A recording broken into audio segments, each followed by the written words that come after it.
The morning sun barely peeked through the clouds as Robert Chen parked his beat-up Honda in the employee lot behind the Silver Spoon restaurant.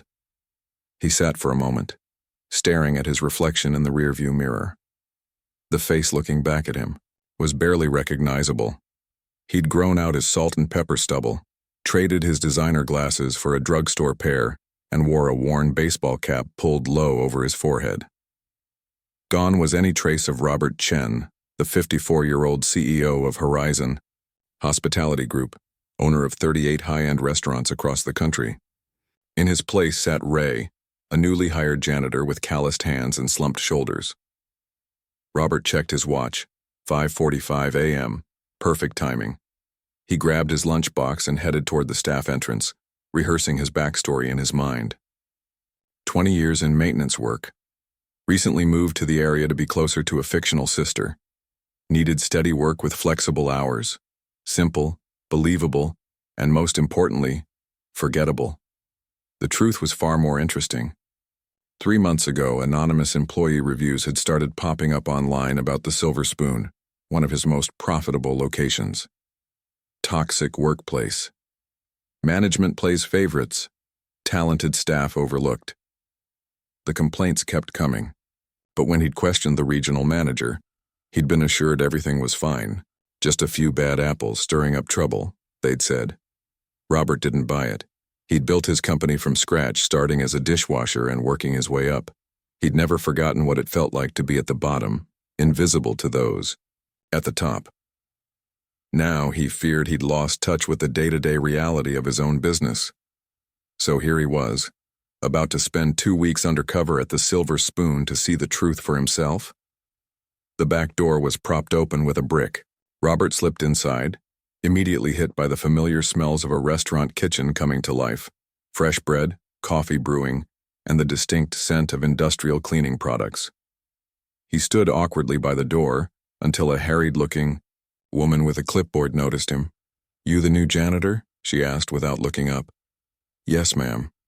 "Ray Wilson." Robert extended his hand, which she ignored. "I'm Deb, the floor manager. Follow me." She walked briskly, talking over her shoulder. "Hours are 6 a.m. to 2 p.m. with possible evening shifts when we're short-staffed. Cleaning supplies are here. Bathrooms need checking hourly during service. Kitchen floors must be mopped 3 times daily. Staff areas once. Windows every other day. Questions?" They'd reached a tiny closet packed with mops, buckets, and industrial cleaners. Robert blinked at the rapid-fire instructions. "I think I've got it." "Good. The last guy quit without notice. We've been scrambling." Deb handed him a time card. "Clock in. Get started with the dining room. We open for breakfast at 7. With that, she was gone, already shouting at someone about a produce delivery. Robert stood alone, suddenly feeling foolish. What had he been thinking? He ran a multi-million-dollar company, but right now, he couldn't remember which cleaner was for glass and which was for tile. He grabbed supplies that seemed right and headed for the dining room, hoping nobody would notice his uncertainty. The restaurant was beautiful in the early morning light. Crystal chandeliers caught the sun, casting tiny rainbows across white tablecloths. Robert had visited many times as the owner, always greeted with smiles and the best table in the house. Now he was just the guy with the mop, suddenly invisible. "You're holding it wrong." Robert turned to find a young woman watching him with an amused expression. She was petite with dark hair pulled back in a practical bun, wearing chef whites that looked a size too big. "The mop," she explained, putting down the box of vegetables she was carrying. "You're going to hurt your back holding it like that." She demonstrated a different grip. "Like this. Saves your shoulders too." "Thanks," Robert said, genuinely grateful. "First day, I figured." She smiled. "I'm May. Line cook." She offered her hand and, unlike Deb, actually looked him in the eye as they shook. "Ray, obviously the mop expert," he joked. May laughed. "We all start somewhere. There's coffee in the kitchen when you need it. Not the good stuff they serve out here, that's for customers, but the staff pot is decent." Before Robert could thank her, the back door slammed open, and a tall man in pristine chef whites strode in, his face like thunder. "May, why aren't those vegetables prepped yet?" We have 20 minutes until breakfast service. Coming, Chef Paul. May's entire demeanor changed, her shoulders tensing. She gave Robert an apologetic look before hurrying away. Throughout the morning, Robert mopped and cleaned, fading into the background as he'd hoped. He watched as the restaurant came to life, hosts arranging menus, servers discussing specials, the kitchen heating up in more ways than one. Chef Paul barked orders, criticizing nearly everything. When a young server dropped a glass, Paul's tirade made the poor kid's eyes water. By contrast, the kitchen brightened whenever Paul stepped out. Staff would immediately help each other, sharing quick jokes or tips. Robert noticed May often at the center of these moments, showing a newer cook how to perfect a hollandaise or stepping in to help plate when orders backed up. During a brief lull, Robert found himself mopping near the dishwashing station where an older man was elbow-deep in suds. "How long have you worked here?" Robert asked casually. 3 years, the dishwasher replied. "Name's Tony." "Ray," Robert offered. "Is it always like this?" Tony gave him a knowing look. "You mean Chef Hurricane Paul?" "Yeah, always. Guy thinks screaming makes the food taste better." He lowered his voice. "It wasn't always this way. Last chef before him, food wasn't as fancy, but everyone worked together. Now half the staff is just waiting for better jobs to open up elsewhere." Robert frowned. This was exactly what he'd feared. Around noon, Robert was cleaning the staff bathroom when he heard crying. Stepping out, he found May sitting on a bench in the locker area, wiping, her eyes quickly when she saw him. "Sorry," she said. "Don't mind me." Robert hesitated, then set down his cleaning caddy. "Everything okay?" May looked like she might brush him off, but then sighed. "Chef rejected my food order again. Said I'm wasting money on quality ingredients, when cheaper ones are good enough, but they're not good enough. They're half spoiled by the time they arrive." She shook her head. "I tried explaining that we'd save money in the long run with less waste, but he wouldn't listen." "That sounds frustrating," Robert said carefully, thinking of the cost-cutting measures his financial team had been pushing on the restaurants lately. Had his policies created this problem? "I just want to cook good food," May said simply. "That's all I've ever wanted." The staff door swung open, and May quickly stood up, composing herself. "Break's over. Better get back before Chef notices." She paused at the door. "Thanks for listening, Ray. Most people don't bother talking to the new guy." As she left, Robert looked down at his hands, already showing signs of the harsh cleaning chemicals. Just one day, and he was seeing his restaurant through completely new eyes. The dining room might gleam with polished silver and crystal, but behind the swinging doors was a very different world, one where talent like May's was being wasted, and good people were just trying to survive a toxic environment he'd allowed to develop. Robert picked up his mop again with new determination. He had 13 more days to learn the truth about the silver spoon, and from what he'd seen so far, there was much more to uncover. By his third day at the Silver Spoon, Robert had settled into a routine. He arrived early, made himself as invisible as possible, and watched everything. The bucket and mop had become his perfect cover. No one pays attention to the janitor, quietly working in the corner. That morning, Robert was cleaning the windows near the kitchen entrance when May burst through the door, her face flushed with worry. "I'm so sorry I'm late, Chef," she called, rushing to her station and tying her apron with shaking hands. She was nearly 30 minutes behind schedule. Something Robert had noticed was completely out of character for her. Chef Paul emerged from the walk-in freezer, his face darkening when he spotted May. "How nice of you to join us," he said, his voice dripping with sarcasm. "Did your alarm not work, or do you just not care about your job?" Robert paused his window cleaning, watching the scene unfold from the corner of his eye. "My son woke up with a fever," May explained quickly, already washing her hands.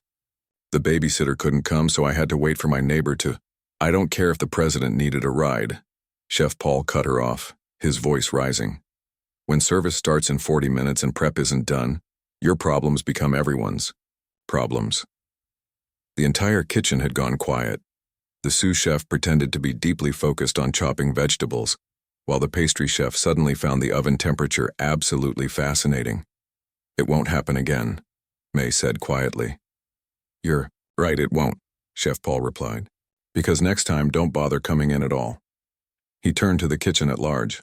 Let this be a lesson. Leave your personal problems at home. We have standards here. Robert gripped his cleaning cloth tightly, fighting the urge to intervene. As CEO, he could fire Paul on the spot, but as Ray the janitor, he had to watch in silence. Chef Paul wasn't finished. Since you've put us behind, you can stay after close tonight to deep clean the stations. Maybe that will help you remember your responsibilities. May nodded, her face carefully blank as she quickly began prepping the vegetables for lunch service. Robert noticed how her knife skills were exceptional, quick, precise, almost artistic in their efficiency. Despite her distress, her hands remained steady, professional to the core. Throughout the lunch rush, Robert observed how May worked twice as hard as anyone else, trying to make up for her late arrival. When a server dropped an entire tray of appetizers, it was May who jumped in to help remake them, though it wasn't her station. When the dishwasher fell behind, she quietly cleared space and stacked dishes to make his job easier, all while keeping up with her own orders. Yet Chef Paul seemed to notice only her mistakes. When a sauce wasn't exactly the right consistency, he made a show of dumping it down the drain and loudly explaining how to make it properly. Robert winced at the waste.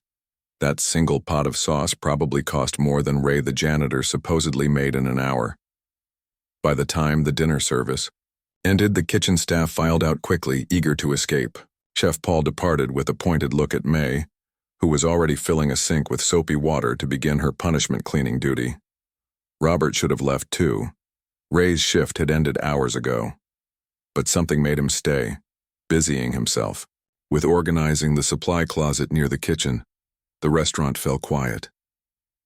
Through the kitchen door, Robert could hear the occasional clang of pots as May worked. After 30 minutes, he grabbed a fresh mop and bucket and pushed through the swinging door. May looked up in surprise. You're still here? I thought everyone left. Figured you could use a hand, Robert said with a shrug. Cleaning's my thing, after all. A smile flickered across her tired face. You don't have to do that. I know, he replied simply, filling his bucket with hot water. But why should you suffer alone because your kid got sick? That's just not right. May paused in her scrubbing. Thanks. Most people wouldn't bother. They worked in comfortable silence for a while, the kitchen gradually returning to spotless condition. Robert was impressed. May cleaned with the same attention to detail she gave her cooking. How old is your son? Robert asked eventually. 6, May answered, her face softening. His name's Leo.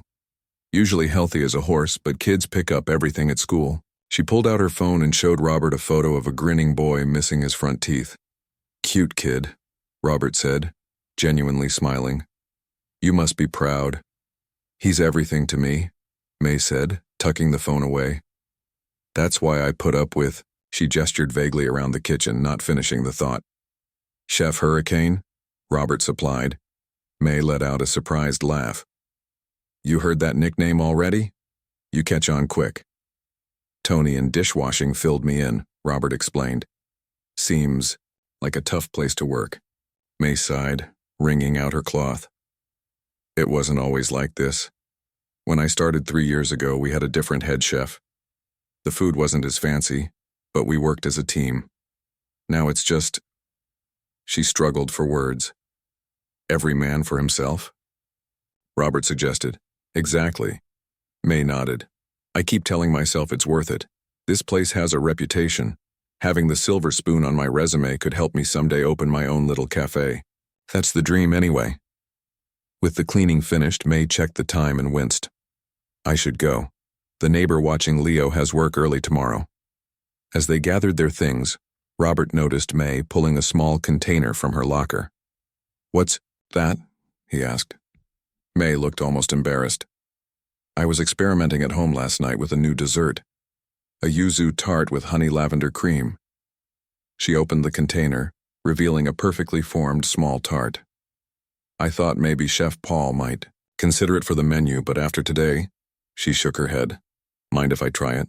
Robert asked. May hesitated, then broke off a piece for him. The flavor was extraordinary, bright citrus balanced with delicate floral notes and a perfectly buttery crust. In his 25 years in the restaurant business, Robert had rarely tasted something so well executed. If one of his executive chefs had presented this, he'd have put it on the menu immediately. "This is amazing," he said honestly. May smiled sadly. "Thanks, but chef doesn't let line cooks suggest menu items. Says we need to master the basics first." She closed the container. "Anyway, I'd better get home to Leo." As they walked to the parking lot, Robert found himself deeply troubled. Here was extraordinary talent being wasted, and worse, actively discouraged. How many other Mays were there in his restaurants, silently creating brilliance that no one would ever taste? "See you tomorrow, Ray," May called as she got into her car. "See you tomorrow," Robert echoed, watching her drive away. In that moment, he made a decision. Ray the janitor might not be able to change things at the Silver Spoon, but Robert Chen, the CEO, certainly could. He just needed more evidence first. A week into his undercover mission, Robert had fallen into a comfortable rhythm at the Silver Spoon. The staff had stopped seeing him as the new guy and now barely noticed him at all, except for May, who always greeted him with a smile and often saved him a cup of coffee from the kitchen's morning pot. Robert was mopping near the prep area when he overheard Chef Paul talking to Deb, the floor manager. "These food costs are unacceptable," Paul said, slapping a clipboard down on the counter. "The owners are breathing down my neck about the budget." Robert suppressed a smile. He wasn't breathing down anyone's neck. His financial team was the one pushing for cost-cutting across all restaurants. Yet another case of blame rolling downhill. "So what do you want me to do?" Deb asked, clearly annoyed. "Tell your servers to push the chicken and pasta dishes," Paul replied. "We need to sell less of the high-cost items." "The customers come here for the seafood," Deb argued. "That's what we're known for. Then we'll use frozen instead of fresh," Paul said with finality. "I've already called the supplier to change tomorrow's order." Robert nearly dropped his mop. Frozen seafood at the Silver Spoon? The restaurant had built its reputation on the freshest ingredients available. He watched as May, who was chopping herbs nearby, stiffened at Paul's words but kept her head down. Later that afternoon, Robert found May in the dry storage area, frantically checking inventory. "Everything okay?" he asked, pretending to be organizing, cleaning supplies. May glanced around to make sure they were alone. "Did you hear what Chef said about the seafood order?" Robert nodded. "It's going to ruin the signature dishes," she said, her voice low but intense. "The scallop crudo, the seafood risotto, they'll be completely different with frozen product. The customers will notice." "Can't you talk to him?" Robert suggested, knowing the answer. May's short laugh was humorless. "Sure, and get fired on." "The spot?" She rubbed her forehead. "I've been saving every penny for culinary school night classes. I can't lose this job." Robert leaned on his mop thoughtfully. "What if you had another supplier? Someone who could match the budget but provide fresh seafood?" "That would be great, but Chef has final say on vendors." May sighed. "Besides, all the good suppliers in this area charge premium prices." Robert smiled slightly. "I might know someone. I used to work maintenance at a hotel with a fancy restaurant. Made friends with a few suppliers who owed me favors." May looked at him skeptically. "And they'd give us a deal because I fixed their delivery truck's AC during a heat wave," Robert improvised. "The owner said he owed me one. Let me make a call tonight." That evening, in his hotel room, Robert made several calls, not to a fictional supplier but to his actual seafood vendor for all Horizon restaurants. Using his CEO authority, he arranged for the Silver Spoon to receive top-quality seafood at a significantly discounted rate, billed as a new customer promotion. The next morning, Robert arrived early and found May already there, looking dejected, as she stared at a delivery invoice. "The frozen stuff came," she said when she saw him. "Chef's going to make me use it for tonight's service." Robert held up his phone. "Check your delivery doc in about 20 minutes. May frowned in confusion, but exactly 19 minutes later, a truck pulled up with crates of fresh seafood, scallops, shrimp, and the Chilean sea bass the restaurant was known for. There must be some mistake, the delivery man said, checking his tablet as May signed for the order in disbelief. Says here it's a new customer promotion. Special rate approved by the top office. When the delivery man left, May turned to Robert with wide eyes. How did you do this? Robert shrugged modestly. Like I said, connections from my hotel days. Will it work? Will it work? May repeated, laughing in disbelief as she inspected the perfectly fresh scallops. This is better quality than we usually get, and the invoice shows it's even cheaper than the frozen garbage. They quickly transferred the fresh seafood to the walk-in cooler before Chef Paul arrived. When he did show up and discovered the delivery, he was confused but not upset. The bottom line looked good, and that's all that mattered to him. I don't know how this happened, but don't get used to it, he told May curtly. Probably a one-time mistake in our favor. But it wasn't a one-time thing.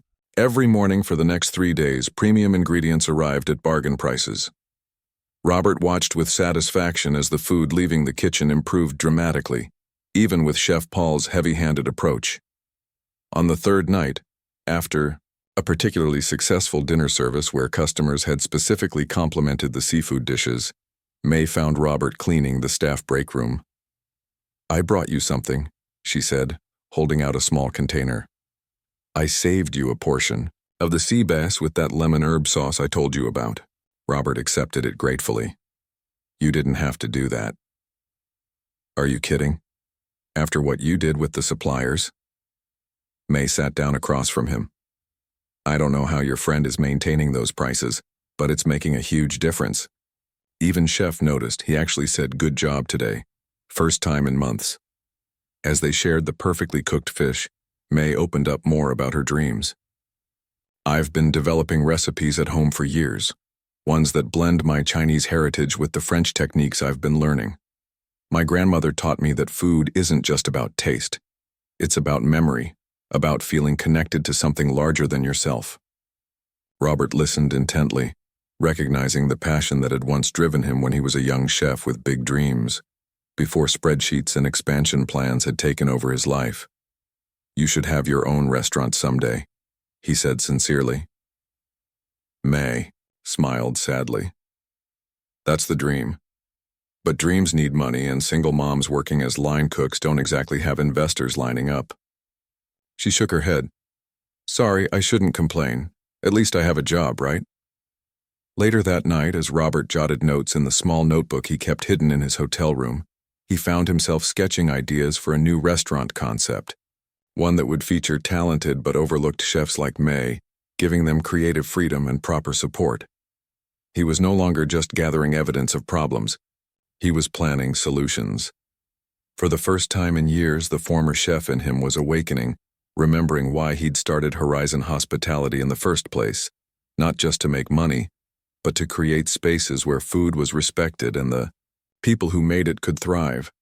Tomorrow would bring new challenges, but tonight, Robert felt renewed purpose. The Silver Spoon needed more than just a change in management. It needed a complete reinvention, and perhaps May would be the key to making that happen. 10 days into his undercover assignment, Robert was wiping down the front windows when he noticed a sleek black car pull up outside the Silver Spoon. His stomach dropped as he recognized the passenger, Vivian Torres, the most feared food critic in the city. Her reviews could make or break a restaurant, and she was known for arriving unannounced. Robert quickly finished the windows and hurried to the kitchen. Inside, everything was running as usual. Organized chaos with Chef Paul barking. Orders.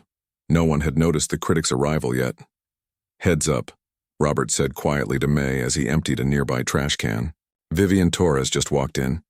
May nearly dropped the knife she was holding. The food critic? Are you sure? Robert nodded. Saw her myself. Black dress, notebook in hand. The information spread through the kitchen like wildfire. Within seconds, Chef Paul was in a frenzy, shouting even more than usual. Everything must be perfect, he bellowed.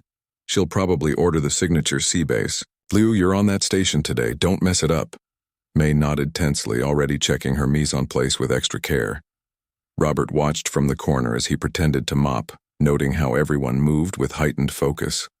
The dining room manager, Deb, burst through the door. "Table 12, it's her," she confirmed breathlessly. "She's ordered the tasting menu." The tasting menu was a 7-course experience showcasing the restaurant's finest dishes. Chef Paul immediately began micromanaging every station, hovering over each cook as they prepared their components. "The first courses are going well," Deb reported 20 minutes later. "She seems pleased with the appetizers." But disaster struck when it was time for the 4th course, the signature sea bass with seasonal vegetables. Chef Paul insisted on inspecting the fish before it went out and found a small brown spot on one edge. "This is rotten," he shouted, though Robert, with his years of kitchen experience, could see it was merely a natural discoloration that would be trimmed away before serving. "Who received this delivery? Who checked this fish?" "It's just a small spot, chef," May tried to explain. "The rest is perfectly—" "Are you arguing with me?" Chef Paul's face was red with rage. "This entire section needs to be thrown out. We can't serve this to Torres." He dramatically dumped the entire tray of prepped sea bass into the garbage. Over $200 worth of premium fish that could have easily been saved. The kitchen fell silent in shock. "What do we serve for the 4th course now?" the sous chef asked nervously. Chef Paul ran his hands through his hair. "I need to think." He stormed off toward the walk-in cooler, presumably to see what could be substituted. The moment he was gone, May turned to Robert with panic in her eyes. "We have nothing else prepped that would work as a replacement. The other fish won't be thawed in time." Robert glanced at the clock. "How long do we have?" 20 minutes, maybe less," May said. A determined look crossed her face. She quickly went to her locker and pulled out a small container. "I brought some things from home I was going to show you after shift." She opened it to reveal beautifully prepared ingredients: thinly sliced ginger, green onions, a small container of homemade chili oil, and various other components. "I can make my grandmother's steamed fish with black bean sauce," she said quickly, "but we need a white fish, any kind." Robert remembered seeing frozen cod fillets in the deep freezer, not premium quality, but they could work in a pinch. "Back storage, bottom shelf of the deep freezer. I saw cod there yesterday." "Perfect. Those will thaw quickly enough in cold water," May said, already moving. For the next 15 minutes, Robert abandoned all pretense of cleaning and instead ran interference, making sure Chef Paul stayed distracted in the office where he was frantically calling suppliers. Meanwhile, May worked with lightning speed, thawing the cod, preparing a simple but aromatic sauce, and arranging the dish with an artist's eye for detail. When Chef Paul finally emerged, the replacement dish was ready to go out. A perfectly steamed cod fillet with May's grandmother's black bean sauce, garnished with vibrant green onions and red chili oil. "What is this?" he demanded, staring at the dish. "Emergency replacement," the sous chef explained quickly. Liu came up with it. Before Chef Paul could object, Deb appeared at the kitchen door. "We need the 4th course now, she's waiting." With no time to prepare anything else, Chef Paul reluctantly nodded and the dish went out. The kitchen held its collective breath. Robert continued mopping, slowly working his way closer to the service window where he could peek into the dining room. He watched as Vivian Torres took her first bite of May's creation. The critic's eyebrows raised slightly. A good sign. She took another bite, then another, making notes in her little black book. 10 minutes later, Deb rushed back into the kitchen, her eyes wide. "She's asking to compliment the chef on the cod dish. Says it's the best thing she's had in months." All eyes turned to May, who stood frozen by her station. Chef Paul's face went through a series of emotions: shock, confusion, and finally, calculation. "I'll go speak with her," he said smoothly, untying his apron. "But chef," one of the line cooks blurted out. "It was Lou's recipe, which she prepared under my direction," Chef Paul cut in sharply. "That's how a kitchen works. Now, back to work, all of you." Robert watched in disgust as Chef Paul straightened his jacket and headed out to accept the praise for May's creation. May said nothing, her face carefully blank as she returned to prepping for the next course. When service finally ended 3 hours later, The kitchen was buzzing with news that Torres had stayed for nearly an hour talking with Chef Paul, who was now strutting around as if he'd personally saved the day. Robert found May in the alley behind the restaurant, sitting on a milk crate and staring up at the night sky. "That was your recipe," he said, sitting down on another crate beside her. "Your family's recipe." "Doesn't matter," May replied with a shrug that didn't quite hide her hurt. "That's how restaurants work, right? Chef gets the credit." "It shouldn't be that way," Robert said firmly. May gave him a sad smile. "Maybe not, but what can a line cook and a janitor do about it?" Robert looked at her thoughtfully. "Maybe more than you think." For the first time since starting his undercover role, he was tempted to reveal his true identity, but not yet. There was still more to learn, and one more important test to come. "You saved the restaurant tonight," he said instead. "Even if no one else knows it, I do." May wiped away a tear and straightened her shoulders. "Thanks, Ray." At least someone noticed. As they walked back inside, Robert made a silent promise to himself. By the time his 2 weeks were up, things at the Silver Spoon would change dramatically, and May's talent would finally get the recognition it deserved. On the morning of his final day as Ray the janitor, Robert arrived at the Silver Spoon earlier than usual. The restaurant was still dark and quiet as he unlocked the door with the key he'd been given. For a moment, he stood in the empty dining room, taking in the elegant space that looked so different from the chaotic workplace he'd come to know behind the scenes. He'd spent 2 weeks watching, listening, and learning. He'd seen talented people like May being overlooked and mistreated. He'd witnessed wasteful practices, poor leadership, and a toxic culture that was completely at odds with the values upon which he'd built his company. Now, it was time to act. From his backpack, Robert pulled out a clean, pressed suit and a pair of polished shoes, hanging them carefully in the small office near the staff room. Then he got to work, mopping floors and wiping down surfaces one last time. Staff began arriving, around 6. May was among the first, as usual, giving him a warm smile as she headed to her station. Chef Paul arrived last, barely acknowledging anyone as he barked out the day's specials and assignments. "I need everyone to stay after service today," Robert announced suddenly, his voice cutting through the kitchen noise.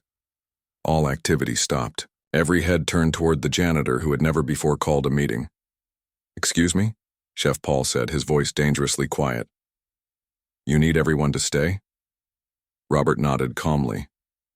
"That's right. There's something important we need to discuss." "Chef," Paul's face reddened. "Who do you think you are? You don't call meetings in my kitchen." "Actually," Robert said, setting his mop aside, "it's my kitchen." A confused murmur spread through the staff. May was looking at him with concern, probably thinking he'd lost his mind. "Ray, are you okay?" she asked quietly. "I'm fine," Robert assured her. "But my name isn't Ray." He turned to address the entire staff. "My name is Robert Chen. I'm the CEO of Horizon Hospitality Group, which owns this restaurant and 37 others across the country." The silence that followed was absolute. Chef Paul's mouth opened and closed without making a sound. Deb dropped the clipboard she was holding, and May just stared at him, her expression shifting from confusion to shock to hurt. "I've spent the last 2 weeks working undercover as a janitor because I received concerning reports about this location," Robert continued.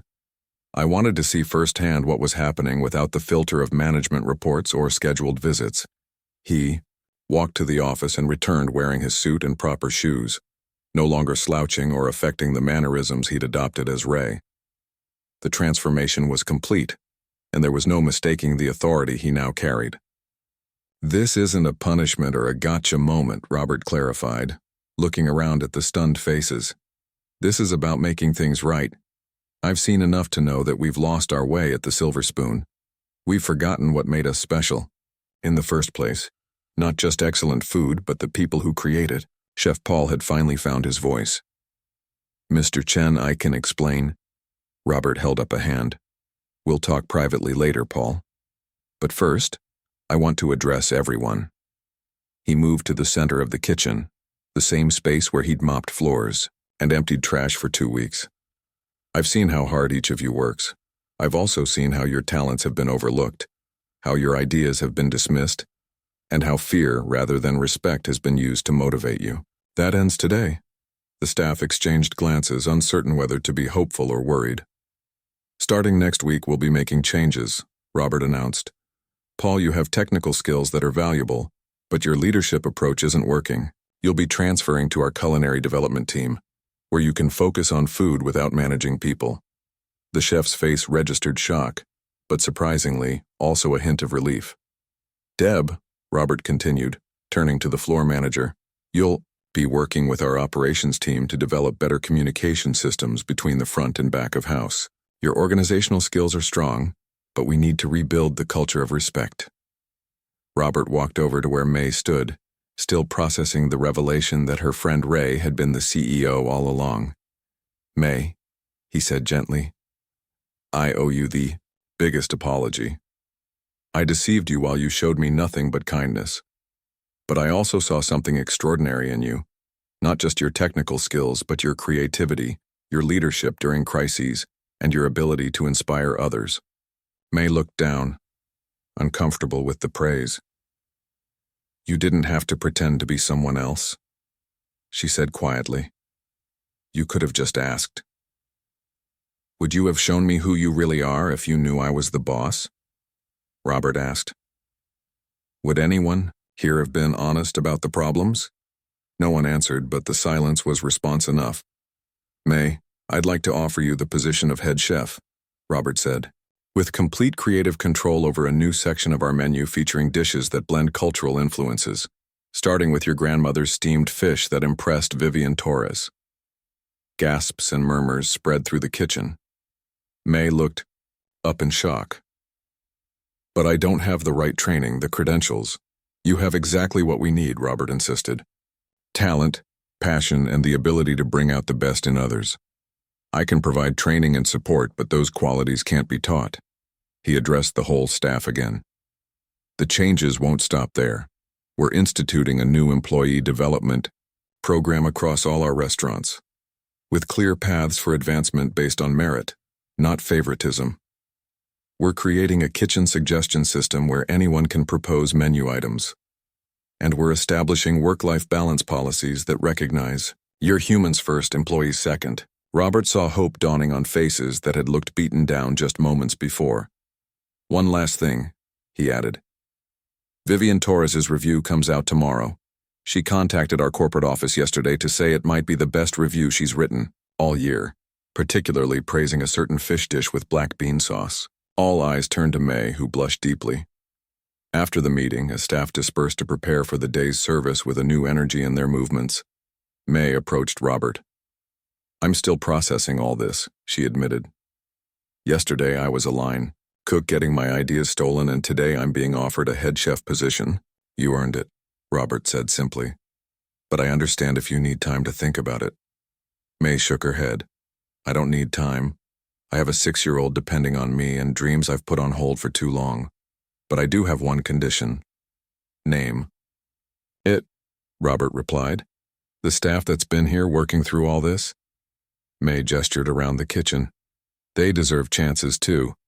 Tony in dishwashing has amazing butchery skills from his previous job. Anna at the salad station creates beautiful garnishes no one ever sees. They need opportunities just like I did. Robert smiled. It was exactly the response he'd hoped for. Further proof he was making the right choice. That's your first assignment. As head chef, he told her. Build your team. Recognize the talent that's been hidden here. Show them what real leadership looks like. 6 months later, the Silver Spoon was transformed. Under May's leadership, it had earned its first major culinary award. Staff turnover had dropped dramatically, and a photograph hung in the entrance, showing the entire team, including Robert in the back row wearing his janitor's uniform for one last time. Everyone smiling like a real family. Robert implemented similar undercover operations at other locations, always working alongside the staff to truly understand their challenges. And every month he still made time to visit the Silver Spoon.